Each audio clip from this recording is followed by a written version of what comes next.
आपका फॉर्म भरने का डेट जो है 11 दिसंबर तक है, संभवतः 11 दिसंबर।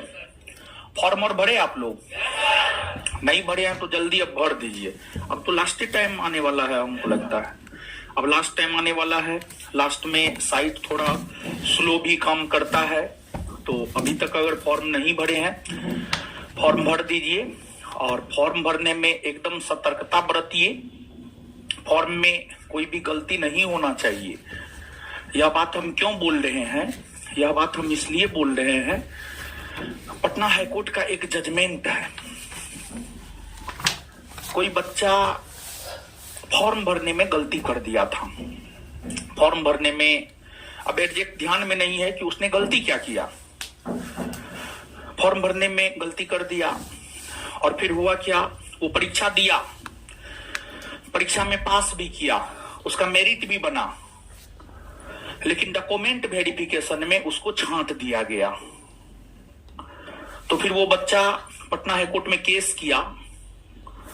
तो केस का जो डिसीजन आया, केस का डिसीजन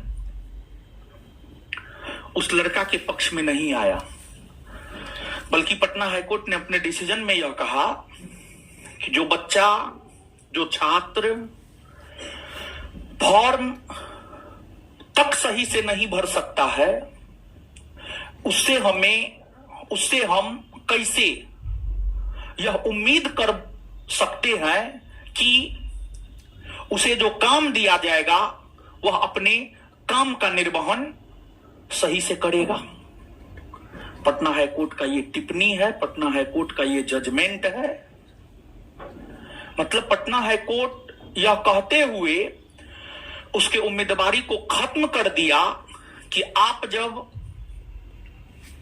फॉर्म सही से नहीं भर सकते हैं तो आपको हम सरकार के अधीन जो कामकाज देंगे उसको आप सही से करेंगे,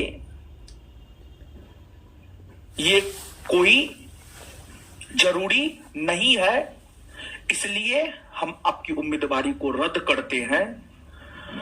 और इसको अन्य केसों में भी आधार बनाया जा सकता है। तो इसलिए फॉर्म भरने में एकदम सतर्कता बरतिए।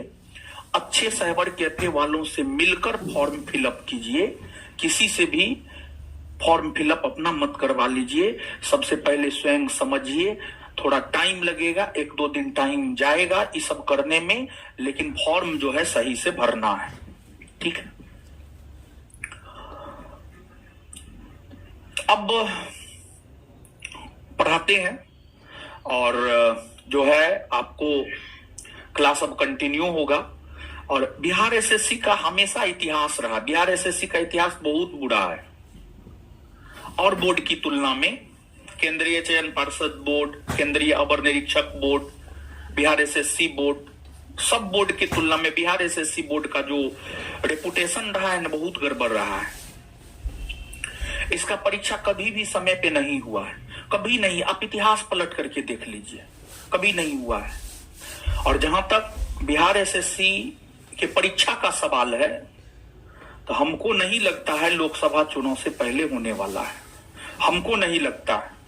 हो जाए अच्छी बात है, लेकिन मेरा जहां तक मानना है लोकसभा चुनाव के बाद ही होगा। क्योंकि जब लोकसभा का नोटिफिकेशन जारी हो जाएगा तो फिर पूरा सरकारी तंत्र जो है चुनाव में व्यस्त हो जाएगा। और जब पूरा सरकारी तंत्र चुनाव में व्यस्त हो जाएगा तो एग्जाम करवाना थोड़ा मुश्किल हो जाता है, समझ गए।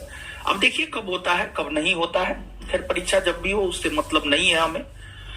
हमें अपने तैयारी को दिन प्रतिदिन के हिसाब से बेहतर करते जाना है।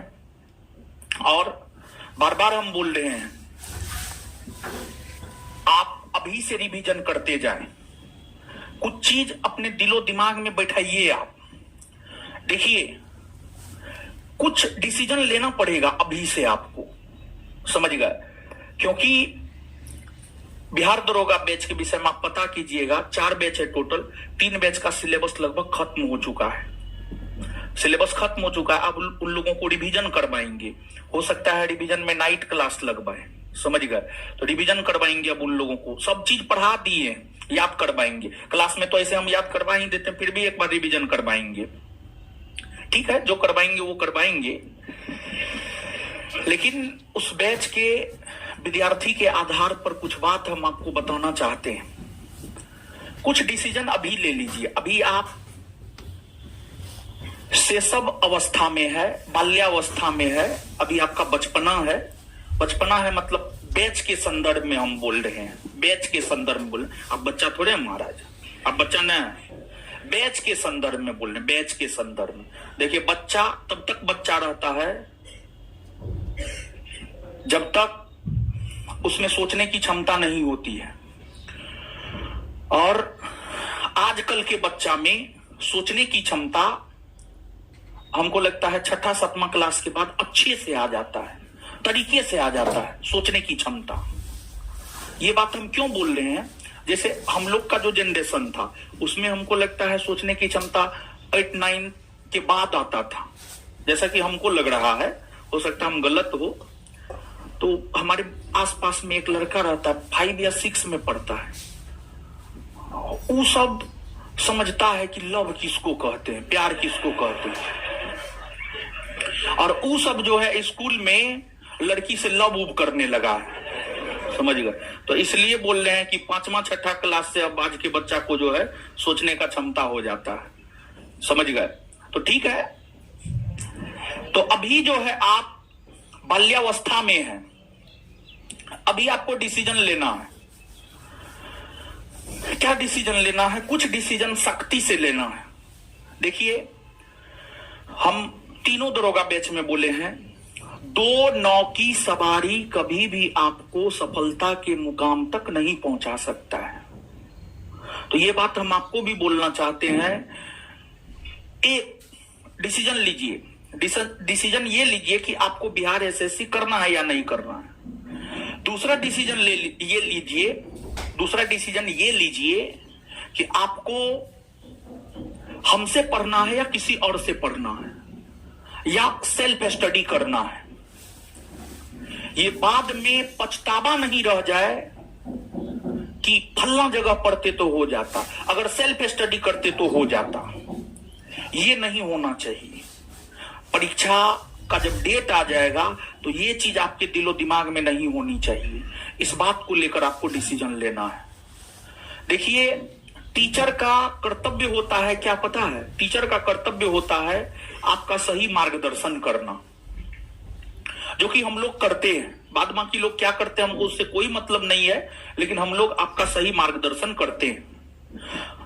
अगर सही मार्गदर्शन नहीं करते तो ये बात हम आपको कभी नहीं बोलते हैं। और अगली बात, सिर्फ जीएस पे काम करना है या मैथ रीजनिंग दोनों पे काम करना, ये भी डिसीजन आपको लेना पड़ेगा। और यहां पर हम आपको डिसीजन दे देते हैं, आपको सिर्फ जीएस नहीं मैथ रीजनिंग पर भी काम करना होगा, क्योंकि 50-50 है। बिहार दरोगा वाली बात ना है कि 95 गो जीएस 5 गो मैथ रीजनिंग। अब मेंस में 80 गो जीएस 20 गो मैथ रीजनिंग। बिहार दरोगा वाली बात नहीं है। यहां पे ये बिहार एसएससी है। 50% मैथ रीजनिंग, 50% जीएस। आप मैथ रीजनिंग को स्किप नहीं कर सकते हैं। आप बिहार दरोगा की तैयारी करते हैं तो आप मैथ रीजनिंग को स्किप कर सकते हैं, कोई दिक्कत नहीं है। अगर जीएस आपका बहुत स्ट्रांग है, मेरा तो जीएस स्ट्रांग है। खैर, मेरा इंजीनियरिंग बैकग्राउंड रहा है। 20 गो मैथ रीजनिंग में 16, 17, 18 हम बना करके आ जाते हैं कॉमन सेंस के आधार पर। सिर्फ जोड़ घटाओ गुना भाग। इंजीनियरिंग में तो बहुत हाई लेवल का हम मैथ पढ़े हुए हैं। ये थोड़ा मेरा मेथड लेंदी होता है, लेकिन सॉल्यूशन हम निकाल लेते हैं, समझ गया। अभी भी उतना कंसेप्ट है मैथ रीजनिंग में भी, तो मेरा रिजल्ट हो जाता है। लेकिन रिजल्ट में मैथ रीजनिंग का हम रोल नहीं मानते। जीएस का दरोगा परीक्षा के संदर्भ में बोल रहे हैं। लेकिन बिहार एसएससी में मैथ रीजनिंग का अहम रोल है। अगर आप मैथ रीजनिंग को स्किप करेंगे, रिजल्ट आपको स्किप कर देगा। तो यहां पर तो हम ही आपको डिसीजन बता दिए कि मैथ रीजनिंग को स्किप किसी सिचुएशन में नहीं करना है। और जीएस और मैथ रीजनिंग में क्या होता है जानते हैं? मैथ रीजनिंग अगर कंसेप्ट है, अगर आप फॉर्मूला जानते हैं, कंसेप्ट जानते हैं, बनाइएगा तो सही होगा। लेकिन जीएस में अनिश्चितता की स्थिति होती है, आपका सही हो भी सकता है और सही नहीं भी हो सकता है। बिहार एसएससी में हमने देखा है, मेरिट, प्रीलिम्स मेंस की बात नहीं कर रहे हैं, बिहार एसएससी परीक्षा में हमने देखा है मेरिट उस छात्र का बना है जिसका मैथ रीजनिंग स्ट्रांग है और जीएस एवरेज है। यह सत्य बात है, उसका मेरिट बना है। तो अगर आप चाहते हैं मेरिट बनाना तो मैथ रीजनिंग पर जमकर काम करना होगा, जीएस पर भी आपको जमकर काम करना होगा, तभी कुछ हो सकता है, नहीं तो कुछ नहीं हो सकता है। समझ गए? और जब क्वेश्चन एनालिसिस कर रहे थे तो कुछ याद करने वाला टॉपिक सब डिनोट करवाए होंगे हम आपको। तो वो जो याद करने वाला टॉपिक है, अब हम लोग टाइम नहीं खपाएंगे, बल्कि अब हम लोग याद करने वाले टॉपिक को भी जो है सने या धीरे धीरे करते जाएंगे, याद करने वाले टॉपिक को भी। क्योंकि अचानक अगर याद करेंगे तो फिर हो सकता है नहीं हो पाए, लेकिन अभी से धीरे धीरे अगर याद करेंगे तो हमको लगता है बहुत बेहतर होगा। समझ गए? बेहतर होगा। तो याद कंसेप्चुअली चीजों को समझते जाएंगे, याद करते जाएंगे, हर चीज को देखते जाएंगे। और देखिए, मेरा जब हम स्टूडेंट थे, 100% स्टूडेंट थे, विशुद्ध रूप से स्टूडेंट थे 2017 से पहले तक, मेरा जो स्ट्रेटजी होता था, जो भी, जैसे हम 2016-17 में बीपीएससी में पूरी तरीका से घुसे हुए थे, मतलब पूरी तरीका से बीपीएससी को अपने आप को समर्पित कर दिए थे, तो सबसे पहले जब जगते थे ना, हम बीपीएससी का क्वेश्चन बैंक देखते थे। सबसे पहले जगने के साथ क्वेश्चन बैंक देखते थे। और क्वेश्चन बैंक जानते हैं, डेली एक नया सीख देता था हमें। क्वेश्चन बैंक डेली एक नया सीख देता था। क्वेश्चन बैंक को इतना देखे थे कि उस टाइम हमको याद हो गया था कि फलना क्वेश्चन फलना बीपीएससी में पूछा है। कभी कभी आप पूरा क्लास कीजिएगा तो हम बोल देंगे फलना क्वेश्चन फलना बीपीएससी में पूछा है। ये सब आज का नहीं है, 2016-17 की मेहनत का ही नतीजा है ये। समझ गए? हमको याद हो गया तो फलना क्वेश्चन फलना बीपीएससी में, फलना क्वेश्चन फलना बीपीएससी में पूछा है। तो आप बिहार एसएससी का तैयारी कर रहे हैं ना, इंटर स्तरीय है, किसी भी पब्लिकेशन का, मेरा बुक आने में थोड़ा देरी है, आप किसी भी पब्लिकेशन का क्वेश्चन बैंक लेकर के क्वेश्चन बैंक को डेली देखिए।